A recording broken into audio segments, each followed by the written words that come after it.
A teenage survivor of the duck boat accident near Branson, Missouri, is talking about her ordeal first on CBS This Morning. 14-year-old Loren Smith swam out of the sinking boat to safety. Her father, Steve, a 53-year-old church deacon, and her 15-year-old brother, Lance, were among the 17 people who drowned. CBS This Morning Saturday co-host Dana Jacobson spoke with Loren and her mother. Dana, good morning. Good morning. Just unfathomable tragedy here for this family. Pam Smith and her daughter Loren agreed to an interview with us in part because they wanted to talk about their loved ones. Pam was the only member of the family who wasn't on the boat Thursday. She said she needed to do some shopping, so the kids and their father set out to have some fun. Her final conversation with her husband took place just before the boat sank. He says, "It's not good, Pam." And I told him I loved him. He told me he loved me. And I asked him to take care of the kids. That was our last words. Moments after the end of that phone call between her parents, Loren Smith says the duck boat began filling with water. It was just murky water. I know I swallowed a lot of it trying to breathe. How did you make it out?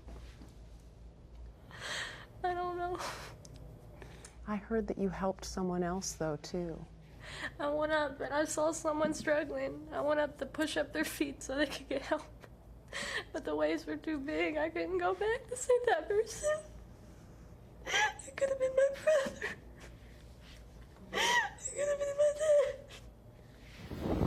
dad. Loren says the waves eventually pushed her toward the dock, and she clung on until someone pulled her out. Her father, Steve, and brother Lance didn't make it. Pam Smith later found her 14-year-old daughter at the hospital. I think I kissed her 1,000 times because I love her so. But then my heart sank too because Lance wasn't there. How do the two of you as a family deal with this loss? Well, prayers. We're gonna have to lean on people. She's all I've got now, so we've got to take care of each other. The Smith family makes the roughly 200-mile trip from their home in Osceola, Arkansas to Branson, Missouri nearly every summer. Pam and Steve had been married almost 28 years. He liked to talk to anybody. He never met a stranger. He was just an exceptional guy. How do you want the two of them to be remembered? For their Christian walk. Lance, he was recently baptized. Just this past Sunday, he preached. And I was so proud. And his little mini sermon was on being a good example. He had such a big heart. Everybody was his friend. Yes, everybody just loved him. It's like losing one of your best friends. One of the closest best friends you'll never separate from. Have you thought a lot about that time on the boat?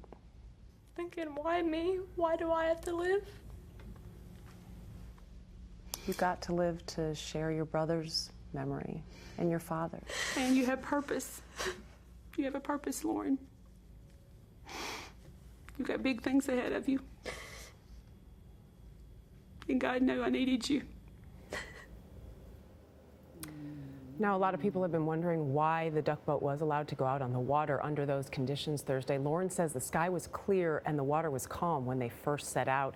And then halfway through the trip, conditions took a sudden turn for the worse with tragic results, obviously. And we've heard that from people who have talked about the incident, that same exact thing. But that story was so hard, Dana, that she would get a call from her husband and say, "Pam, this isn't good." Yeah. That's what haunts me, that they knew how bad this was. Yeah, she saw the weather terror. warning when she was shopping, so she called them. And then when she hung up with him, she tried to reach him again, couldn't reach him, and then was waiting to hear.